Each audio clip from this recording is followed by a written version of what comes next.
जल्लोष पाहायला मिळतो आहे, काय सांगाल किती मोठ्या संख्येने लोक उपस्थित आहेत? ही विजयाची नांदी आहे. फॉर्म भरतोय ती विजयाची नांदी पालघरकरांना कळावं का विकास आघाडीचा झालेला आहे.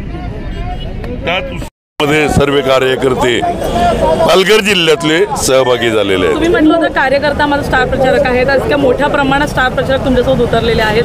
येणाऱ्या आगामी लोकसभा निवडणुकांमध्ये काय असेल जाहीरनामा? नाही, आमचं उपनगरीय रेल्वे बळीराम जाधव ज्यावेळी झाले त्यावेळी उपनगरीय रेल्वे डहाणूपर्यंत गेली. त्यात गाड्यां विस्तार करणं, वाढवणं, त्यांच्या बळीराम जाधवांच्या कार्यकाळात जी पाईप गॅस योजना बॉम्बे आहे आपल्या जिल्ह्याच्या समोर असलेला, परंतु दुर्दैवाने आपल्याला मिळत नव्हता गॅस, त्या गॅसची योजना, पाईप गॅसची योजना चालू झालं आहे.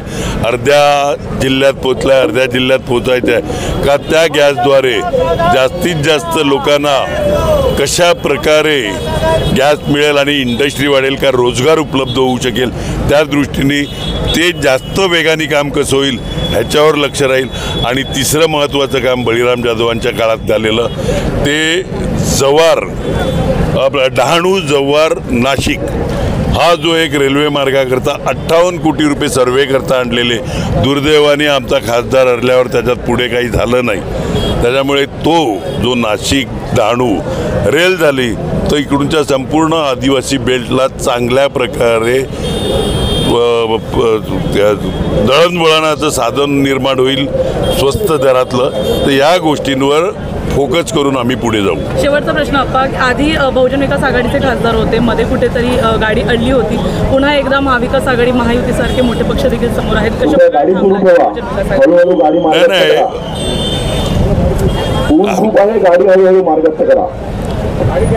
आमची लढत कोणाशीच नाही, ते लढतायत दुसऱ्या नंबर करता.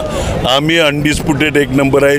ते पुढे मागे असलेल्या गर्दीवरून तुमच्या लक्षात येईल. एक सगळ्या लोकांना माहिती आहे का बळीराम जाधव खासदार असताना ज्या पद्धतीने काम केलं आणि आज नंतर असलेले जे कोणी असतील लोकप्रतिनिधी त्यांच्या कारकिर्दीतलं काम, त्याच्या कंपॅरिझनने आमचे आमदार राजेश पाटील जे बोईसर मतदारसंघातून निवडून आल्यात, त्यांनी ज्या हिशोबात गेल्या 4-4.5 वर्षामध्ये लोकांशी संपर्क, कामाचा धडाका लावला, त्यामुळे लोकांना देखील एक नवीन आश्वस्त चेहरा, तरुण असा सुशिक्षित तरुण हा आश्वस्त चेहरा मिळाल्यामुळे लोक देखील खुश आहेत. आणखी स्वागत लोक अगदी मनापासून करतात. त्यामुळे आम्ही निश्चितपणे जिंकणार आहोत. धन्यवाद.